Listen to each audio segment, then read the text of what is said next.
회의에 들어가기 전에 의장으로서 국민 여러분들에게 한 말씀 드리겠습니다. 지난 2월 23일부터 오늘까지 만 8일 동안 역사에 남을 우리 국회에 새로운 사건이 있었습니다. 필리버스터를 오늘 오후 7시경에 무사히 끝내게 되었습니다. 의장으로서 토론을 하신 여러 의원님들의 그때그때의 말씀에 대해서 하고 싶은 말, 또 신상 발언 등등 많이 있었습니다만 제가 8일간 참고 경청했습니다.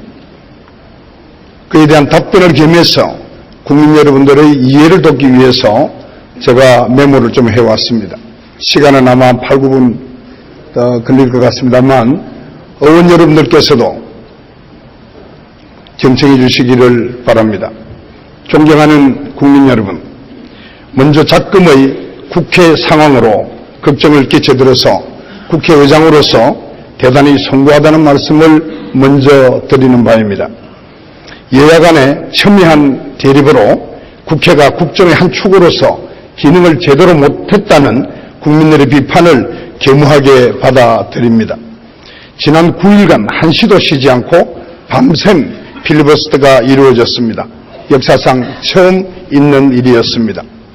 비록 그것이 법에 따른 의사방해 행위를 하더라도 대한민국 의회민주주의 발전에 의미 있는 사건이었다고 생각합니다. 과거에는 민주주의는 피를 먹고 자란다고 했습니다만은 이제 민주주의는 토론을 통해서 자란다는 것을 보여주었습니다. 과거 극단적인 대립이 물리적 충돌로 그 끝을 보았습니다만은 이제는 연단에 서서 국민을 향해 자기의 주장을 펴는 것으로 바뀌었습니다. 비록 몸은 힘들었고 시간은 걸렸지만 의회민주주의에 대해 함께 되돌아보는 시간이었다고 생각을 합니다.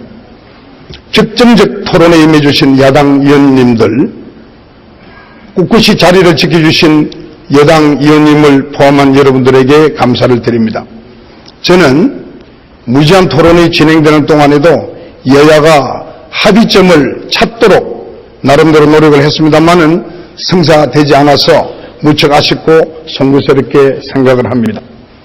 지난 9일 동안 무제한 토론을 들으면서 저는 마음이 무척 무거웠습니다. 저에 대한 비판이 쏟아져서가 아니라 우리 사회가 이토록 불신의 늪이 깊은가 하는 걱정과 회의 때문이었습니다. 이 불신의 늪을 벗어나지 않고서는 대한민국이 이 위기의 시대를 도저히 헤쳐나갈 수 없겠구나 하는 점을 통감했습니다. 야당의 의심은 국정원이 무제한 감청을 통해서 인권을 유린하거나 정치적으로 이용하지 않나 하는 점으로 집약됩니다. 테러방지법이 그렇게 악용된다면 저부터 앞장서 싸울 것입니다. 야당도 스스로 얘기했듯이 테러방지법의 제정에는 여야가 모두 의견을 같이 하였습니다. 다만 국정원의 테러 정보 수집과 추적의 범위를 명확히 하는 것 등 몇 가지 정점이 있었을 뿐입니다. 저는 그동안 이루어진 오랜 여야 협상의 결과 이에 대한 통제 장치는 다각도로 마련되었다고 보았습니다. 필리버스터에서 많은 의원들이 이 법에 대해 무제한 감청을 허용하는 법안이라고 주장했지만 사실과 다른 주장입니다. 통신기밀보호법의 절차에 따라 테러 혐의자는 근거를 입증해야 수석 부장판사의 허가를 얻어 감청할 수 있습니다. 누구를 감청했는지는 공식 기록으로 고스란히 남게 됩니다. 국정감사 등을 통해서 사후에도 얼마든지 확인이 가능합니다.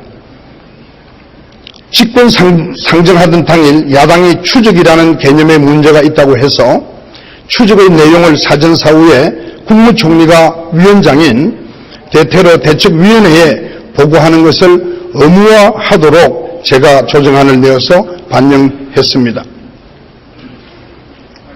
금융정보도 국정원이 독단으로 보는 것이 아니라 특정 금융거래정보의 보고 및 이용 등에 관한 법률에 따라 판사가 포함된 심의 절차를 거쳐야 합니다. 검찰이나 국세청, 관세청 등에서 금융정보를 보는 것과 똑같이 엄격한 절차에 따르는 것입니다. 따라서 테러 혐의자가 아닌 사람들의 금융정보를 마구잡이로 본다는 주장에 역시 사실이 아니라고 생각합니다. 여야가 합의해서 인권보호원을 둔 것도 국민인권보호장치를 이중으로 더한 것으로 평가했습니다. 자유와 인권은 우리가 소중하게 지키고 가꿔야겠지만은 그 자유와 인권을 파괴하려는 자유는 어떤 경우에도 용납되어서는 안 됩니다. 반테러는 21세기 문명사회의 보편적 가치입니다. 테러 행위에 맞서기 위한 제도와 시스템을 강화하는 것은 자유와 인권을 지키기 위한 문명국가의 의무입니다. 우리는 자유와 인권을 침해하기 위해서가 아니라 그것을 지키기 위해 테러방지법을 만드는 것이라는 점을 명심해야 합니다. 이 점을 가장 심각하고 겸허하게 받아들여야 할 것은 국정원입니다.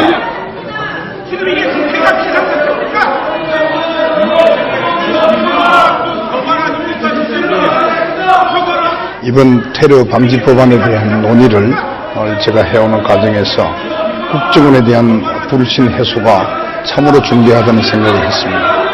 국정원은 권한 남용을 방지하기 위해 법안을 아무리 잘 만들어도 이를 이행하는 기관으로서 국민들로부터 신뢰를 얻지 못하면 합리적인 의사결정을 하지 못하는 국가적 낭비가 반복될 수밖에 없다는 것을 잘 아실 것입니다. 만에 하나라도 이번 테러방지법 통과 이후에 이 법을 악용한 사례가 하나라도 나오면 국정원은 그 존립 이유를 잃게 될 것입니다. 그것은 자유민주주의를 기본으로 하는 대한민국의 정체성을 뿌리에서부터 흔들게 될 것입니다. 이 점 명심해서 국정원은 국민 신뢰 회복을 위한 혁신과 법 시행 과정에서의 철저한 자기 관리에 만전을 기해야 할 것입니다.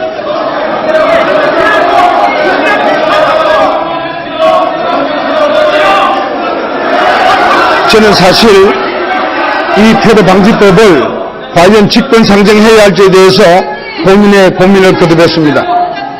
직권상정은 가능한 한 하지 말아야 한다는 제 소신이 있었기 때문입니다. 하지만 국민의 생명과 안전이 모든 것의 우선입니다. 북한의 핵실험과 미사일 실험으로 온 세계가 북한 봉쇄에 나서고 있고 북한은 노골적인 테러 위협을 가하며 이에 대한 구체적인 정보가 확인되는 마당에 손을 놓고 있을 수는 없었습니다. 여러분들은 192시간 동안 할 이야기 다 했습니다.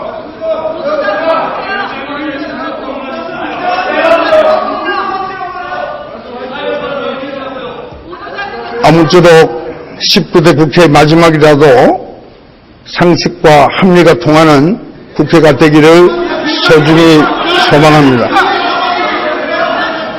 국정원은 대국민 신뢰 회복을 위한 혁신 노력을 분명히 밝혀서 이 정국이 마무리될 수 있도록 여야 모두가 협조해 주실 것을 의장으로서 간절히 부탁을 드립니다.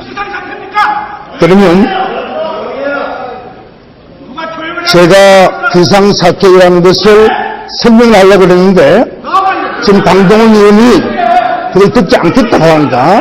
제가 더 이상 말씀을 드리지 않겠습니다.